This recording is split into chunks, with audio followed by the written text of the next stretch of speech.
ప్రధానమంత్రి నరేంద్ర మోడీ సారథ్యంలో కేంద్రంలో బీజేపీ ప్రభుత్వం ఏర్పడి 11 ఏళ్లు పూర్తయిన సందర్భంగా పార్వతీపురం మన్యం జిల్లా గుమ్మలక్ష్మీపురం మండల కేంద్రంలో బీజేపీ జిల్లా అధ్యక్షులు ద్వారపురెడ్డి శ్రీనివాసరావు మంగళవారం పత్రికా విలేకరులతో మాట్లాడారు.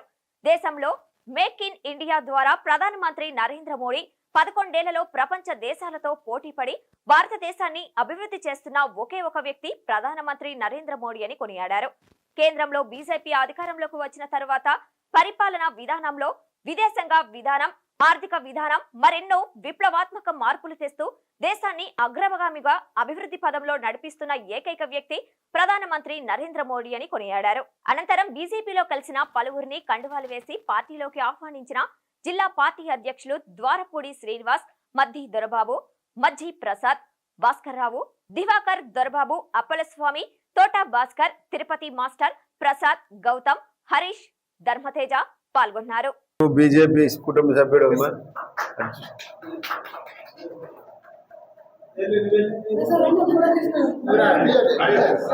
ఏదైతే భారతీయ జనతా పార్టీ ప్రభుత్వం కలలుగంటుందో దాన్ని సాకారం చేసుకోవడానికి ప్రజల మద్దతును కూడా కూడగట్టాలనే ఉద్దేశంతో ఈ 11 ఏళ్ల పరిపాలన పైన మేము దేశవ్యాప్తంగా ప్రజల ముందుకు మనం చేసేటువంటి అభివృద్ధి అంశాలపైన మాట్లాడుతూ ఇంకా రానున్న రోజుల్లో ప్రజల మద్దతును కూడగట్టే విధంగా ఇవాళ భారతీయ జనతా పార్టీ ముందుకెళ్తుందని సందర్భంగా తెలియజేస్తున్నాం.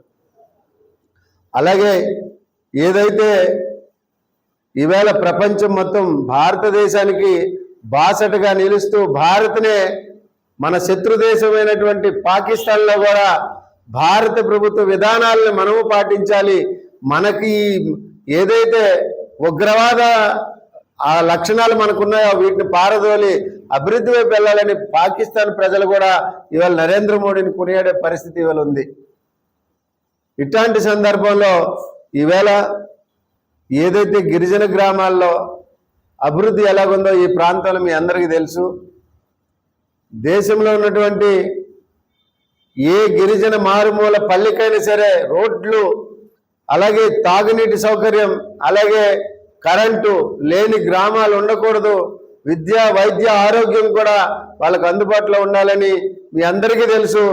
ఈవేళ ఏకలవ్య పాఠశాలలతోటి, అలాగే ఎన్నో రెసిడెన్షియల్ స్కూల్స్, కాలేజీలతోటి, ఈవేళ కస్తూర్బా పాఠశాలల ద్వారా ఈవేళ దూర ప్రాంతాల, మారుమూల ప్రాంతాల పిల్లలకు కూడా అభివృద్ధి పొందే విధంగా ఈవేళ చదువుకి ఏ రకమైన ఇబ్బంది లేకుండా ఉండేందుకు కేంద్ర ప్రభుత్వం ఎలా సహకరిస్తుందో, సంవత్సర పరిపాలన తెలుగుదేశం పార్టీ కూడా వారు ఇచ్చినటువంటి కూటమి ప్రభుత్వ హామీలు ఏవైతే ఉన్నాయో వాటిని విద్య విషయంలో కూడా ఈవేళ ఎంతమంది పిల్లలుంటే అంతమందికి ఈవేళ ఏదైతే విద్యా కానుక ఇవ్వడం జరుగుతుందో, ఏదైతే ఈవేళ 15,000 రూపాయలు ప్రకటించి ఈవేళ స్కూల్స్ ఎక్స్పెండిచర్ పోను మిగతా 13,000 10 మంది కాదు, 5 మంది కాదు, 2 కాదు, ఎంతమంది పిల్లలున్నా అంతమంది పిల్లలకు కూడా వేసే పరిస్థితి ఈవేళ కూటమి ప్రభుత్వంలో ఏర్పాటు అయితే జరిగింది. అంటే ఇది ఎందుకు చెప్తున్నామంటే అభివృద్ధి అనేది మనం చేసే చేతలను బట్టి ఉంటుంది. ఈవేళ సంక్షేమము, అభివృద్ధి రెండు ప్రజలకు అవసరమే. రెండింటినీ బ్యాలెన్స్ చేసుకుని వెళ్ళగలిగితేనే ప్రభుత్వాలు నడుస్తాయి తప్ప ఎంతసేపు మేము సంక్షేమం ఇచ్చామంటే అభివృద్ధి ఎవరు చేస్తారు? ఈ రెండింటినీ బ్యాలెన్స్ చేసేదే ప్రభుత్వం. వీటిని ఆధారం చేసుకొని ఈవేళ కేంద్రాన్ని అనుసరిస్తూ రాష్ట్ర ప్రభుత్వం, అలాగే రాష్ట్రాలని కనుసన్నల్లో పెట్టుకొని 475 చేశాం 4 నియోజకవర్గాలు క్రియాశీలక సభ్యత్వాలు. ఇంకా చేయాల్సింది మరొక నెల రోజుల్లో. కొత్తగా మాకు రాష్ట్ర అధ్యక్షుల వారు వచ్చారు. మరొక నెల రోజుల్లో క్రియాశీలక సభ్యత్వాలు 700 వరకు వెళ్తాయి. సాధారణ సభ్యత్వాలు కూడా మరొక 5-6 వేలు పెరిగే అవకాశం ఉంది. ఇంకా ఈ నెలాఖరు వరకు టైం ఉంది, చేస్తాం. ఈ సభ్యత్వం అనేది భారతీయ జనతా పార్టీ క్రియాశీలక సభ్యత్వం అంటే ఈ దేశానికి మనం అకుంఠిత దీక్షతో పనిచేస్తాం. దేశాభివృద్ధి మాకు చేయం, ధర్మం కోసం, దేశం కోసమే భారతీయ జనతా పార్టీ సభ్యత్వం తప్ప ఏ రకమైన ఇన్సూరెన్స్లు, క్లెయిములు ఇట్లాంటివి అయితే ఉండవు.